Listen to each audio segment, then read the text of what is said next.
আসসালামু আলাইকুম রহমতুল্লাহি ওবরাকাত। আজকে পবিত্র শুক্রবার জুমার দিন।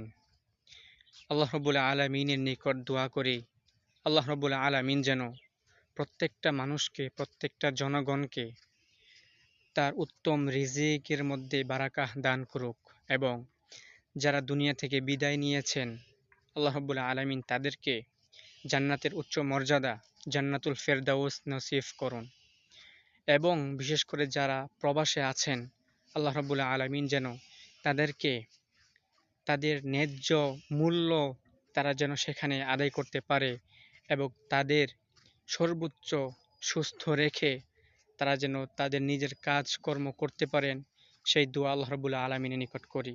সবাই সকলের জন্য খাস করে দোয়া করবেন, আমার জন্য খাস করে দোয়া করবেন। আসসালামু আলাইকুম রহমতুল্লাহি ওবরাকাতুহ।